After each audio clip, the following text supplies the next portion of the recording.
Durante milhares de anos, os egípcios acreditaram que o universo nasceu não do vazio, mas de um oceano infinito de caos.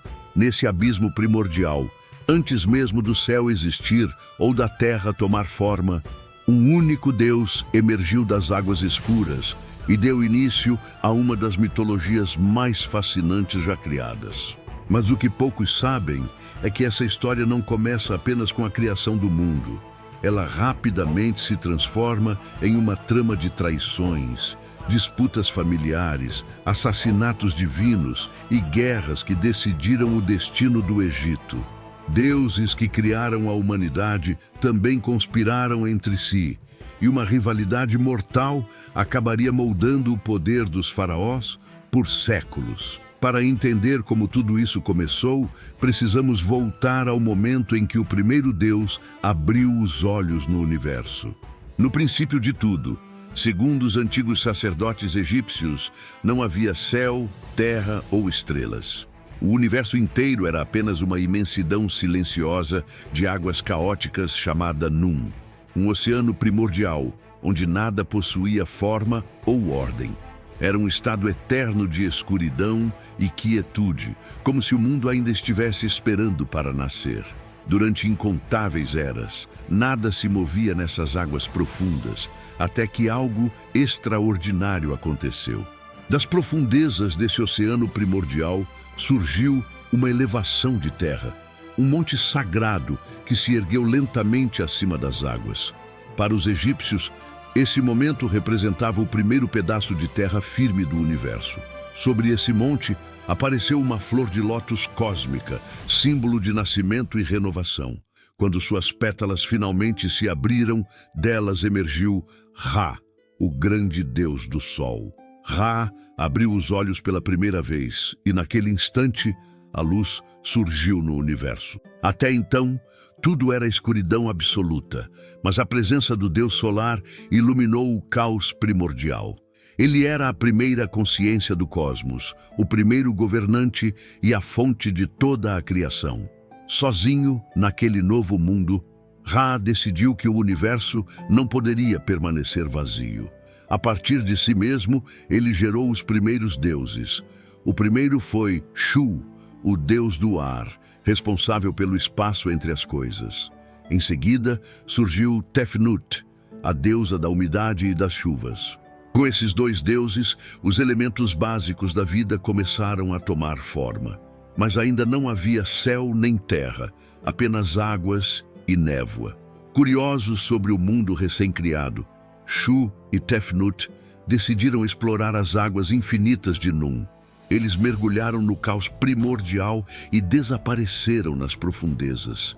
O tempo passou e Ra começou a temer que seus filhos jamais retornassem.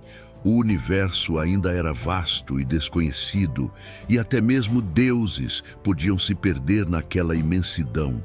Desesperado, Ra enviou seu olho divino para procurar os dois. Esse olho, que possuía vontade própria, viajou pelas águas primordiais até finalmente encontrar Shu e Tefnut. Quando os dois retornaram em segurança, a alegria de Ra foi tão intensa que lágrimas escorreram de seus olhos. E segundo os antigos mitos egípcios, dessas lágrimas nasceram os primeiros seres humanos. Com o retorno de Shu e Tefnut, uma nova geração divina surgiu. Eles deram origem a Geb, o deus da terra, e Nut, a deusa do céu. Nut se estendia sobre o mundo como um arco estrelado, enquanto Geb permanecia abaixo, formando o solo fértil. Shu, o deus do ar, separava os dois para que o mundo tivesse espaço para existir. Era assim que os egípcios imaginavam o próprio cosmos. Ra então assumiu o papel de governante supremo desse novo universo. Ele passou a ser visto não apenas como criador, mas também como o primeiro faraó, o soberano divino que governava o mundo dos deuses e dos homens. Sob sua autoridade, a ordem começou a substituir o caos e a civilização começou lentamente a surgir nas margens de um rio que se tornaria o coração do Egito, o poderoso Nilo. Mas mesmo os deuses criadores não estavam livres de preocupações. começou a temer algo que nenhum governante deseja enfrentar: a possibilidade de ser derrubado por seus próprios descendentes. E esse medo não era infundado, porque entre os filhos de Geb e Nut estava prestes a nascer uma nova geração de deuses, uma geração que mudaria completamente o destino do trono divino. Entre eles estavam Osíris, Ísis, Sete e Néftis, e suas histórias dariam início a uma das rivalidades mais dramáticas de toda a mitologia egípcia. Com o universo já estruturado e os deuses estabelecidos, uma nova geração divina começou a ocupar o centro da história egípcia. Entre os filhos de Geb, o deus da terra, e Nut, a deusa do céu, nasceram 4 divindades que mudariam o destino do mundo: Osíris, Ísis, Sete e Néftis. Cada um deles representava forças poderosas da natureza e da própria condição humana. Mas, entre todos, era Osíris quem parecia destinado à grandeza. Osíris herdou o trono e tornou-se governante do Egito, assumindo o papel que antes pertencera aos deuses primordiais. Diferente de muitos governantes divinos, seu reinado foi lembrado como uma era de harmonia e prosperidade. Os relatos mitológicos descrevem um período em que o mundo finalmente encontrou equilíbrio e os seres humanos começaram a abandonar a vida selvagem e desorganizada que levavam até então. Foi Osíris quem ensinou aos homens os segredos da agricultura. Ele mostrou como plantar, colher e armazenar alimentos, transformando comunidades primitivas em uma civilização estruturada. Também ensinou a produzir pão, cultivar vinhas e criar leis que garantiriam ordem entre os povos. Para os egípcios, ele era mais do que um deus. Era o grande civilizador da humanidade. Ao seu lado estava sua esposa e irmã, a poderosa deusa Ísis, uma das figuras mais reverenciadas da religião egípcia. Ísis era conhecida por sua inteligência, sabedoria e domínio sobre a magia. Juntos, os dois governavam como um casal divino, trazendo estabilidade ao mundo e fortalecendo o crescimento da civilização ao longo do fértil Vale do Nilo. Mas enquanto o Egito prosperava sob o reinado de Osíris, havia alguém que observava tudo com ressentimento crescente. Esse alguém era Sete, irmão de Osíris e governante das terras áridas e desoladas do deserto. Diferente do Nilo fértil, o domínio de Sete era marcado por tempestades de areia, calor implacável e paisagens hostis. Essa diferença entre os dois reinos alimentava a inveja de Sete. Enquanto Osíris era amado e reverenciado pelos homens, Sete era temido. Aos poucos, esse ressentimento se transformou em algo mais perigoso: ambição. Sete acreditava que o trono deveria ser seu por direito e começou a alimentar um desejo profundo de tomar o poder. A situação tornou-se ainda mais tensa quando um episódio controverso abalou a família divina. Segundo alguns mitos, Osíris acabou se envolvendo com Néftis, esposa de Sete. Disfarçada como Ísis, ela teria se aproximado de Osíris, e dessa união nasceu Anubis, uma divindade que mais tarde teria papel fundamental nos rituais funerários egípcios. Quando Sete descobriu essa traição, sua raiva atingiu níveis devastadores. A humilhação pública e a sensação de ter sido enganado por seu próprio irmão alimentaram ainda mais sua sede de vingança. A partir daquele momento, Seth passou a planejar algo que mudaria para sempre o equilíbrio entre os deuses. E sua oportunidade surgiria durante uma grande celebração. Seth organizou uma festa magnífica, convidando deuses e divindades para um banquete aparentemente amistoso. No meio da celebração, ele apresentou aos convidados um objeto impressionante, um belíssimo sarcófago ricamente decorado. Seth então fez uma proposta curiosa. Aquele que se encaixasse perfeitamente dentro do caixão poderia ficar com ele como presente. Um por um, os convidados tentaram deitar-se dentro da caixa, mas nenhum deles se ajustava perfeitamente. Até que chegou a vez de Osíris. Quando ele entrou no sarcófago, algo inesperado aconteceu. A tampa foi fechada imediatamente e Seth e seus cúmplices a selaram com força. O plano havia sido executado com perfeição. O sarcófago contendo o Deus foi lançado nas águas do rio Nilo, onde começou a ser levado pela correnteza rumo ao desconhecido. Assim, o grande governante que havia civilizado a humanidade desaparecia nas profundezas do rio sagrado. Enquanto isso, no palácio divino, Ísis chorava a perda de seu marido. Segundo as antigas histórias, suas lágrimas eram tão abundantes que acabaram alimentando as famosas cheias do Nilo, responsáveis por fertilizar as terras do Egito todos os anos. Mas Ísis não aceitaria aquele destino. Determinada a trazer seu amado de volta, ela iniciaria uma jornada desesperada pelas terras e rios do mundo em busca do corpo de Osíris, sem saber que Seth ainda preparava algo muito mais cruel. E seria justamente essa busca que daria início a uma das histórias mais sombrias e dramáticas da mitologia egípcia. Após lançar o sarcófago de Osíris nas águas do Nilo, Seth acreditava ter eliminado definitivamente seu irmão e rival. Para ele, aquele era o fim de uma era e o início de seu próprio domínio sobre o Egito. Sem o governante amado pelo povo e pelos deuses, o caminho parecia finalmente livre para que ele tomasse o trono supremo. No entanto, Seth subestimou a determinação de Ísis.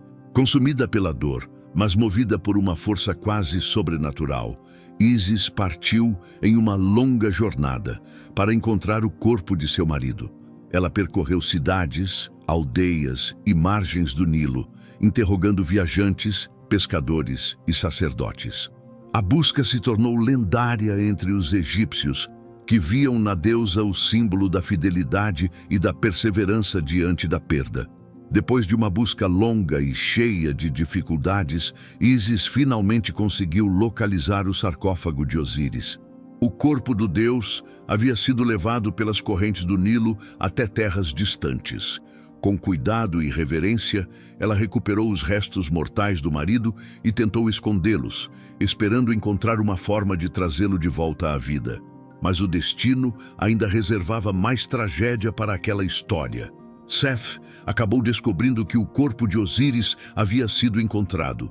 Tomado novamente pela fúria, ele decidiu garantir que seu irmão jamais voltasse a ameaçá-lo. Em um ato de brutalidade extrema, Seth destruiu o corpo de Osíris, cortando-o em 42 pedaços e espalhando-os por diversas regiões do Egito. Quando Ísis descobriu o que havia acontecido, seu desespero foi imenso. Ainda assim, ela não desistiu.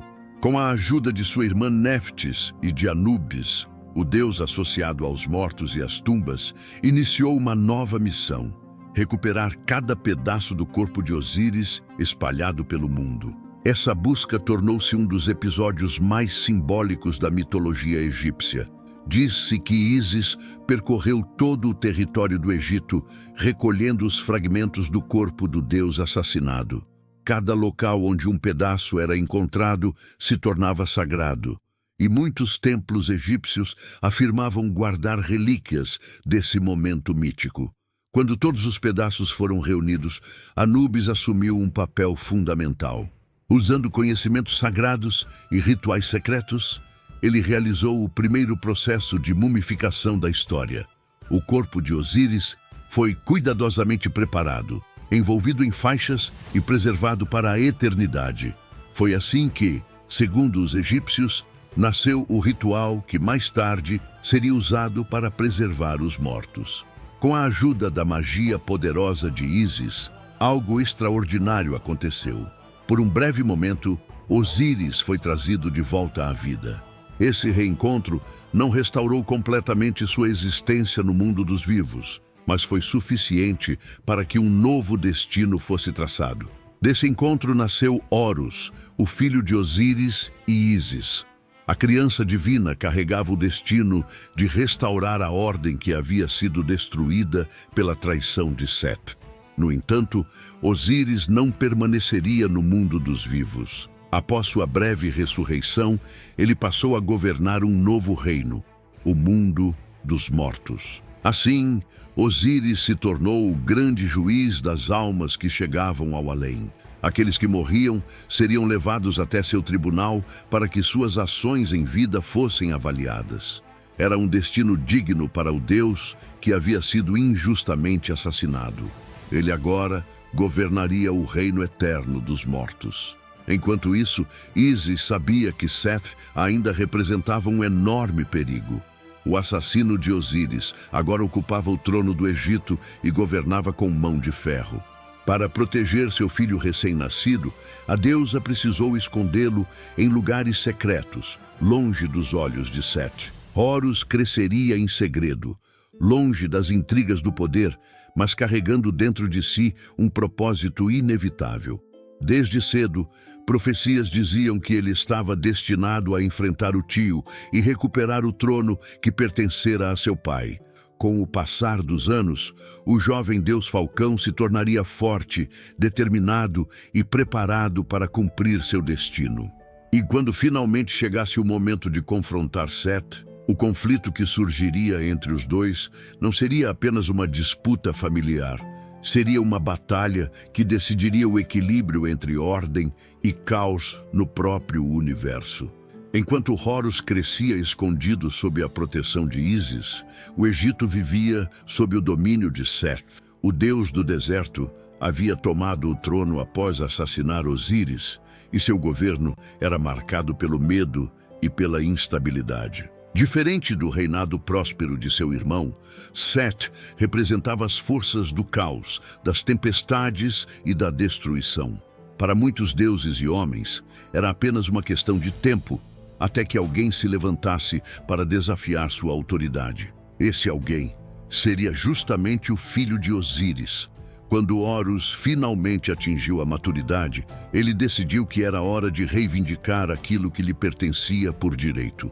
O jovem deus Falcão apresentou-se diante do tribunal divino, formado pelos grandes deuses do Egito, e declarou sua intenção de recuperar o trono que havia sido roubado de seu pai. A decisão não era simples. Muitos deuses reconheciam o direito legítimo de Horus, mas outros temiam a força de Seth.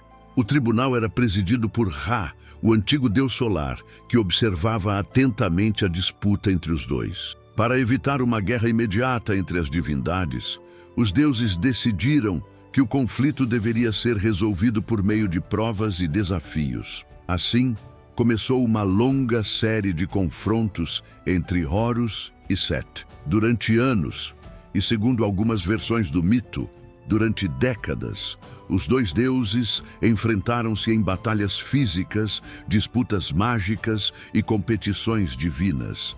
Cada desafio representava uma tentativa de provar quem realmente merecia governar o Egito. Em um desses desafios, Seth propôs que ambos se transformassem em hipopótamos e permanecessem submersos nas águas por 3 meses. Aquele que resistisse mais tempo provaria sua superioridade. Durante essa prova, Ísis tentou ajudar seu filho atacando Seth enquanto ele estava vulnerável. No entanto, no último momento ela hesitou, e isso enfureceu profundamente Horus. Tomado pela raiva, Horus acabou atacando sua própria mãe em um momento de fúria. A lenda conta que ele chegou a decapitá-la. Felizmente, o deus da sabedoria Thoth interveio e salvou Ísis, restaurando sua vida ao substituir sua cabeça por uma cabeça de vaca antes de devolver-lhe sua forma original. Esse episódio mostra como até mesmo os deuses podiam ser dominados por emoções intensas. A guerra entre Horus e Seth continuou por muitos anos. Em uma batalha feroz no deserto, Seth conseguiu arrancar um dos olhos de Horus. O olho perdido tornou-se um símbolo poderoso na mitologia egípcia. Mais tarde, ele foi restaurado com a ajuda de Thoth e da deusa Hathor, transformando-se no famoso Olho de Horus, um dos símbolos mais sagrados do Egito Antigo, associado à proteção e à cura. Mas Seth ainda não havia desistido. Em outra tentativa de destruir a reputação de Horus, ele tentou desonrá-lo durante uma festividade em seu palácio. O plano era tornar Horus indigno de ocupar o trono diante dos deuses. No entanto, com a ajuda de Ísis, Horus conseguiu inverter a situação e expor Seth diante do tribunal divino, causando grande humilhação ao seu rival. Os anos de disputas finalmente levaram os deuses à exaustão. O conflito entre os dois havia se prolongado por cerca de 80 anos, e o tribunal precisava chegar a uma decisão definitiva. Depois de ouvir os argumentos e observar as batalhas, os deuses finalmente reconheceram que Horus era o herdeiro legítimo do trono de Osíris. Assim, o jovem deus Falcão foi proclamado rei do Egito. Ísis assistiu com orgulho ao filho assumir o trono que pertencera ao pai. Com a vitória de Horus, a ordem voltou a prevalecer sobre o caos, e o equilíbrio foi restaurado entre os deuses. Quanto a Seth, ele não foi completamente destruído. Em vez disso, foi condenado a acompanhar o deus Ra em sua jornada pelo céu. Todos os dias, Seth ajudaria a proteger o barco solar contra a terrível serpente Apófis, inimiga da luz. Seus gritos de fúria, segundo os egípcios, seriam ouvidos nas tempestades e nos trovões. Com Horus governando, uma nova era começou. Os egípcios acreditavam que todos os faraós eram descendentes ou representantes de Horus na terra. Assim, cada rei do Egito carregava a autoridade divina daquele antigo deus Falcão que havia derrotado o caos. Enquanto essa linhagem divina governava o mundo dos vivos, no reino dos mortos, Osíris continuava seu trabalho silencioso, julgando as almas daqueles que deixavam o mundo dos homens e cruzavam o portal da eternidade. A mitologia egípcia não era apenas um conjunto de histórias sobre deuses distantes. Para os antigos egípcios, essas narrativas explicavam o funcionamento do próprio universo. A criação do mundo, a luta entre ordem e caos, a morte e o julgamento das almas, tudo estava conectado às histórias de Ra, Osíris, Ísis, Seth e Horus. Esses mitos ajudaram a moldar uma das civilizações mais duradouras da história humana, influenciando crenças, rituais e até o poder dos faraós por milhares de anos. Mesmo hoje, séculos após o desaparecimento dos antigos templos, essas histórias continuam fascinando o mundo e revelando como os egípcios enxergavam a vida, a morte e o destino eterno da humanidade. Se você gostou dessa jornada pela mitologia egípcia, deixe seu like, inscreva-se no canal e ative o sininho para não perder os próximos vídeos. Aqui você sempre vai encontrar histórias incríveis sobre civilizações antigas, mitos, deuses e personagens que moldaram a história da humanidade. Nos vemos no próximo vídeo.